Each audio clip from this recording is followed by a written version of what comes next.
Assalamualaikum warahmatullahi wabarakatuh. Selamat berjumpa kembali di pembelajaran Pendidikan Agama Islam dan Budi Pekerti kelas 12 melalui channel YouTube Sudut Dakwah Islam, channel yang fokus pada kegiatan dakwah, sosial, dan pendidikan. Kali ini kita akan membahas bab kedua, yaitu beribadah, bersyukur, dan berbuat baik. Mari kita awali sama-sama terlebih dahulu dengan membaca basmalah. Bismillahirrahmanirrahim. Semoga pembelajaran kita kali ini berjalan dengan lancar, sehingga apa-apa yang Bapak sampaikan dapat kalian resapi, dapat kalian pahami, dan dapat kalian amalkan dalam kehidupan sehari-hari. Tujuan dari pembelajaran bab ini adalah pertama, diharapkan siswa mampu membaca, menganalisis hukum tajwid, dan menerjemahkan Quran Surat Luqman ayat 13 dan 14, dan Quran Surat Al-Baqarah ayat 83. Kedua, melalui pembelajaran ini diharapkan siswa mampu mengidentifikasi dan mempraktekkan perilaku beribadah dan bersyukur kepada Allah dan berbuat baik kepada manusia sesuai dengan perintah dari ayat-ayat Al-Quran, yakni surat Luqman ayat 13 dan 14 dan Quran surat Al-Baqarah ayat 83. Dan yang ketiga, siswa diharapkan mampu menunjukkan perilaku untuk beribadah dan bersyukur kepada Allah serta berbuat baik kepada sesama manusia seperti yang terkandung dalam ayat-ayat tersebut. Terlebih dahulu kita baca ayat-ayat yang menjadi dasar dari bahasan bab ini, yaitu terdiri dari 1. Al-Quran Surat Luqman, yang merupakan surat yang ke-31 dalam Al-Quran, ada pada ayat 13 dan 14. Bapak bacakan terlebih dahulu ayat ini, kalian bisa mengikutinya dengan baik dan kemudian berusaha untuk terus membaca agar bacaan kita terus bisa ada perbaikan. Baik, Bapak bacakan terlebih dahulu Quran Surat Luqman ayat 13. A'udzubillahi minasyaitonir rajim. Bismillahirrahmanirrahim. Wa iz qala Luqmanu libnihi wa huwa ya'izuhu ya bunayya la tusyrik billah innasyirka la zulmun azim. Yang artinya, dan ingatlah ketika Luqman berkata kepada anaknya di waktu ia memberikan pelajaran kepadanya, hai anakku, janganlah kamu mempersekutukan Allah. Sesungguhnya mempersekutukan Allah itu adalah benar-benar kezoliman yang besar. Yang kedua, Quran Surat Luqman ayat 13, ayat 14-nya, yaitu wawassaynal insana biwalidayhi hamalathu ummuhu wahnan ala wahnin wa fisaluhu fi amainin anishkurli wa liwalidayka ilayyal masyir. Yang artinya, dan kami perintahkan kepada manusia untuk berbuat baik kepada dua orang ibu bapaknya. Ibunya telah mengandungnya dalam keadaan lemah dan bertambah lemah, dan menyapihnya dalam 2 tahun. Bersyukurlah kepadaku dan kepada dua orang tua ibu bapakmu, hanya kepada kulah kamu akan dikembalikan. Kemudian dasar yang berikutnya adalah Al-Quran Surat Al-Baqarah ayat 83. Bapak bacakan terlebih dahulu. A'udzubillahi minasyaitonirrajim. Bismillahirrahmanirrahim. Wa iz akhadna mitsaqa bani Israila la ta'buduna illallah wa bil walidaini ihsana wajil qurba wal yatama wal masakini wa qulu lin-nasi husna wa qimus sholata wa atuz zakata summa tawallaitum illa qalilan minkum wa antum mu'aridun.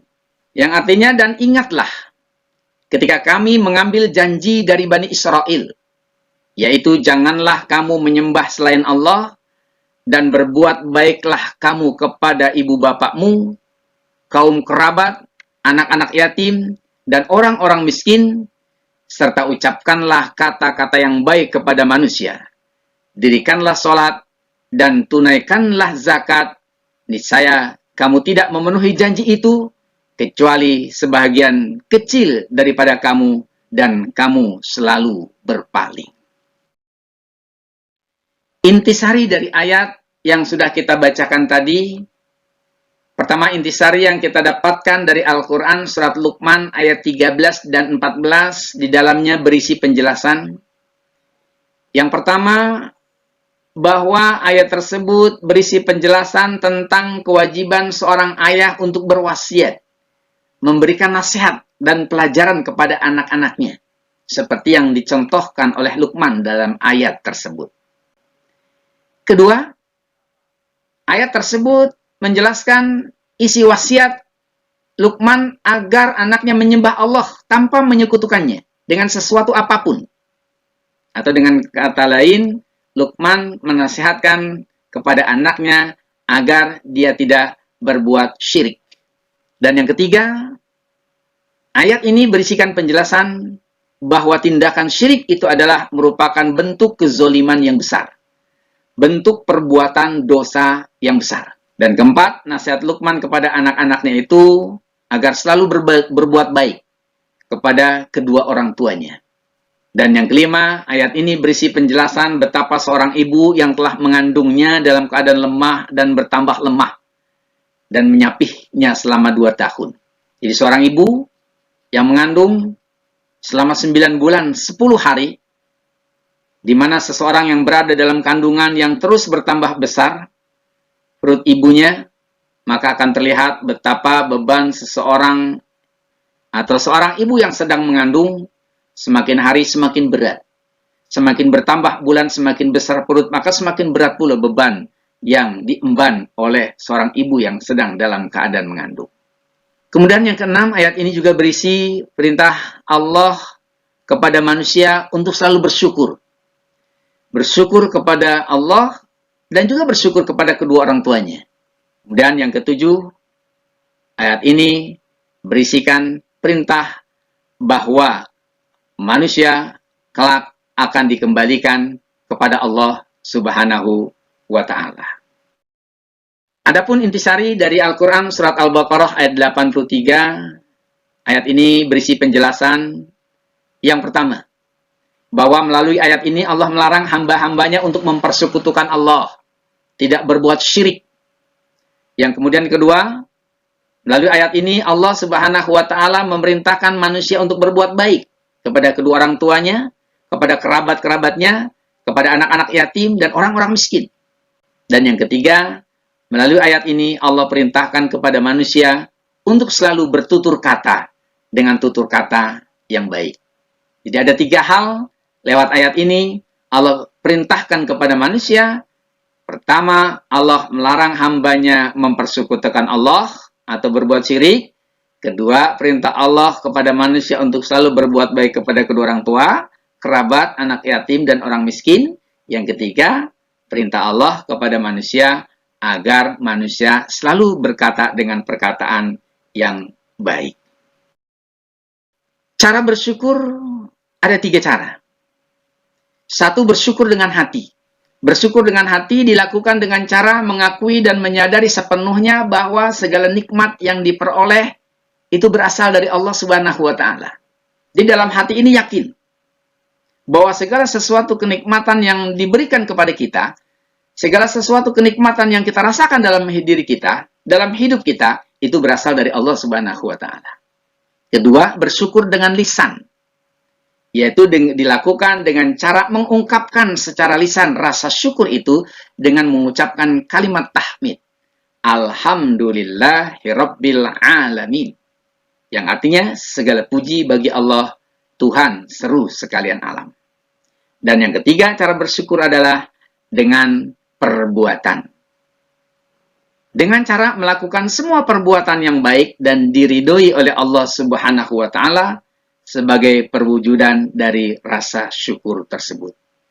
Jadi bersyukur dengan cara perbuatan adalah kita nikmati, kita pergunakan segala kenikmatan yang Allah berikan kepada kita, dipergunakan untuk beribadah kepada Allah Subhanahu wa Ta'ala. Ada beberapa hal dari bersyukur ini yang bisa kita pahami. Yang pertama, bersyukur dapat ditunjukkan kepada Allah Subhanahu wa Ta'ala dan kepada manusia. Perwujudan dari syukur kepada manusia adalah dengan cara membalas perbuatan baik dengan yang lebih baik, atau ihsan, atau setidaknya sama baiknya.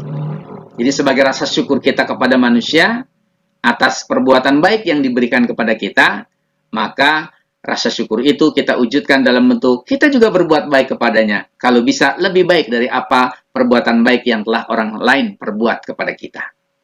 Kedua, bersyukur kepada Allah Subhanahu wa Ta'ala perwujudannya tidak lain adalah dengan memperbanyak ibadah, melaksanakan perintah-perintah Allah dan menjauhi larangan-larangannya. Contoh, Allah berikan kita nikmat sehat, maka nikmat sehat badan kita pergunakan untuk beribadah. Buat yang laki-laki mungkin kita melaksanakan sholat berjamaah di masjid, kita melaksanakan ibadah puasa dan ibadah-ibadah lainnya, pergunakan nikmat kesehatan itu untuk melaksanakan ibadah kepada Allah Subhanahu wa Ta'ala dan menjauhi larangan-larangannya. Kemudian ketiga, ibadah meliputi aspek ritual seperti sholat dan sejenisnya, dan aspek sosial yang mencakup segala aktivitas hidup sehari-hari, dari persoalan yang paling sepele seperti bersin, sampai yang paling dianggap besar, apapun bentuknya. Hingga bersin pun kita bersyukur dengan mengucapkan Alhamdulillahirabbil alamin. Itu pun tercatat sebagai nilai ibadah.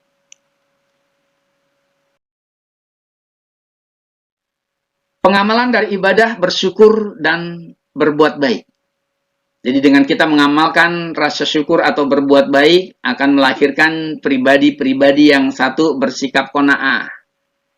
Jadi dia akan bersikap qanaah. Apa arti qanaah? Yaitu menerima semua jenis kenikmatan yang dianugerahkan Allah kepadanya, besar ataupun kecil. Kedua, dia akan berusaha mengesahkan Allah Subhanahu wa Ta'ala dan tidak menyekutukannya. Ketiga, dia berusaha mentaati Allah Subhanahu wa Ta'ala dalam segala keadaan dan menjauhi larangan-larangannya sebagai rasa syukur kepada Allah Subhanahu wa Ta'ala. Keempat, dia berbakti kepada kedua orang tua sebagai bentuk terima kasih kepada mereka atas semua perjuangan dan pengorbanannya. Dan yang kelima, dia akan memperbanyak amal soleh, perbuatan-perbuatan yang bermanfaat bagi sesama sebagai bentuk nyata dari ungkapan rasa syukurnya kepada Allah Subhanahu wa Ta'ala.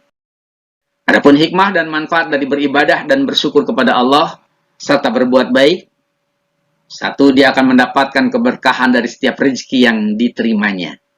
Sebagaimana janji Allah dalam firman-Nya surat Ibrahim ayat 7, La in sakartum la azidanakum wa la in kafartum inna azabi lasyadid. Jika kalian bersyukur, niscaya akan kami tambah nikmat baginya. Dan jika kalian kufur, mengingkari nikmatku, maka sesungguhnya siksaku itu teramat pedih.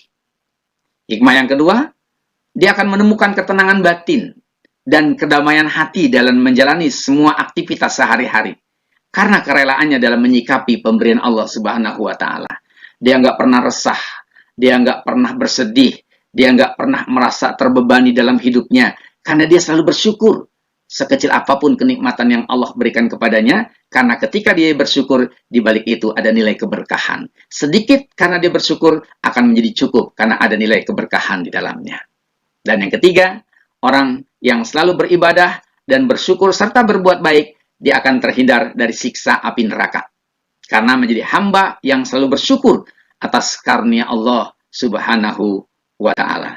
Sebagaimana tadi dibacakan surat Ibrahim ayat 7 di atas, wala in kafartum inna azabi lasyadid. Dan apabila kamu mengingkari nikmatku, maka sesungguhnya siksaku teramat pedih. Jadi orang yang selalu bersyukur akan terhindar dari siksa yang amat pedih akibat dari perbuatan kufurnya atas nikmat pemberian Allah Subhanahu wa Ta'ala. Demikian pembahasan kita pada pertemuan hari ini. Mudah-mudahan paparan yang tadi telah Bapak sampaikan dapat dipahami dengan sebaik-baiknya, dan yang terpenting juga adalah dapat diamalkan dalam kehidupan kita sehari-hari. Karena agama bukan hanya dipelajari, agama bukan hanya dipahami, tapi agama yang terpenting adalah aplikasikan atau diamalkan dalam kehidupan keseharian kita. Kita tutup dengan sama-sama membaca hamdalah. Alhamdulillahi Rabbil Alamin. Bapak akhiri, billahi sabilil haqq. Wassalamualaikum warahmatullahi wabarakatuh.